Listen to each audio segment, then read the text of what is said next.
principles of language curriculum design. So now we're going to start.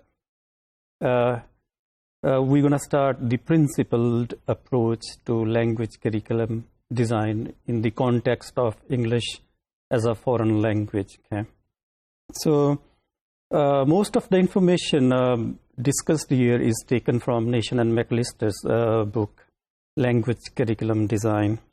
So Nation and McAllister, they draw our attention towards principled approach to language curriculum design. Okay, so let's have a look. What's the principled approach?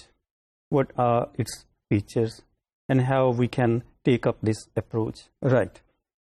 As you might recall, in the beginning we discussed, we took a general overview of how the notion of language curriculum design evolved through different phases, like how first people were, while language teaching, they were more like method driven, right?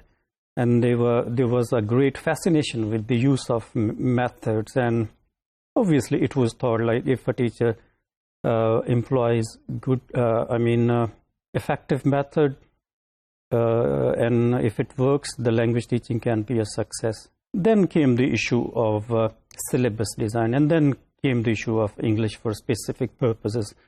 Okay, so these methods actually focused.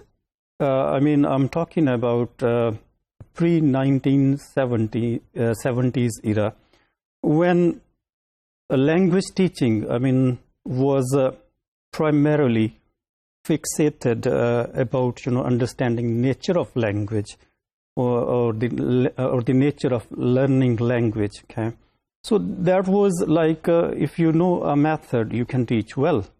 Okay. And gradually things underwent changes, and when the notion of communicative language teaching came, we got some debates about which methods, which approaches, or which techniques to be used. Obviously, as a language teacher, you might know yourself, like our language teaching, our teaching is influenced by a specific philosophy of a method or approach.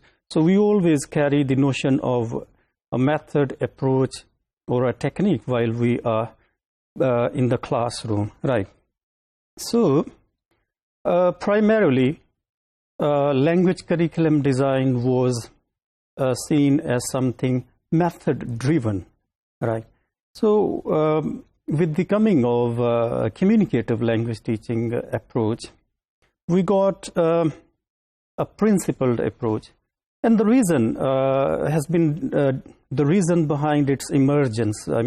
Principled approach has been, I think, has been described by Richards and Rogers. For example, the difference between total physical response and silent way methods. The total physical response and the silent method have more or less the same syllabus, but they slightly differ in terms of assessment. Okay, so when the teachers actually found a method as a repetition of the old method, for example, total physical response as a repetition of silent way, so they were quite, suspicious of the use of methods, and that's why they sought to find out principled approach towards language curriculum design, right? So the reason why we're going to discuss principles of language curriculum design, in other words, the principled approach to language curriculum design, is that you will come to know through our subsequent discussions that it will form a sensible, a sound basis, and this will be, our discussion will be based upon recent research and theory on language curriculum design. Okay, so Nation and McAllister they give a list of 20 principles. I'll briefly touch upon, and that's what going to be the focus of our discussion in the topic of principles. So these 20 principles have been divided into 3 groups. The first one is content sequencing. I mean, how to select, what to select, and in which order to present. Okay. The second one is the format and the presentation. All right. And then we've got monitoring and assessment, which evaluative techniques can be employed. So that's a brief introduction to the principles which can be considered as one of the important components of language curriculum design.